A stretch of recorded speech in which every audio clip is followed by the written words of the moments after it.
से जो कोन पड़िबो कोन काई जो हम पाकस्थल रे कोन बाहर ए खाद्य प्रदान करे ता ना कोन ए hydro sulphuric acid hydrochloric acid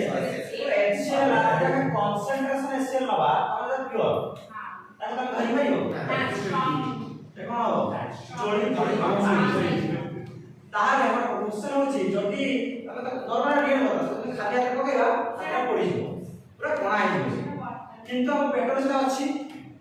ओडे अछि हमर पाकस्थल बाहर स्टमक अछि तो काहे की स्टमक ता जोड़ नाही पड़े काहे को हाइड्रोक्लोरिक एसिड को कहलिबो नॉर्मल जे कंसंट्रेशन हाइड्रोक्लोरिक तमे जदी एटी पकेबो ए मोबाइल टा धुआ कर दे पारे बट पेट्रोल किछ कोना है समस्त कुकुड़ा के छबरा पराठा के पराठा कोन है देखो तो लेयर उठे थाए पराठा पराठा हुए हळदिया परसों एक छोटो लेयर थाए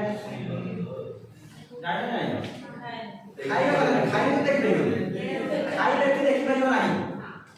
दुकान जी से कोटा काटी के दिए लेकिन तमे दाना बना दियो दाना थाए दाना बाहर को धोई दो वैसे पर कोन करे ऐसे थीन लेयर पूरा स्टिकी थाए पूरा स्टिकी दियो ताकि से बाहर के सेही लेयर का पाई केवल पाकस्थल पहुंची आ तमे जो सकाळे मॉर्निंग न खाई आसीबो बादे से आस्ते आस्ते उठी हो टेस्ट करो एसीए के टेस्ट करो हां बा एसीए कोन करिवो बादे से पाकस्थल में पड़िवो नेक्स्ट में करिवो मॉर्निंग रे खाइबाटा मोस्ट नीडेड मॉर्निंग रे खाइबा तो मैं खाइ के आसना देखिबा सब କଥା तमे खाइ के आसो देखिलो प्रज्ञा खाइ के आसो मयूरभंज खाइ दिलो ओके हो जीवा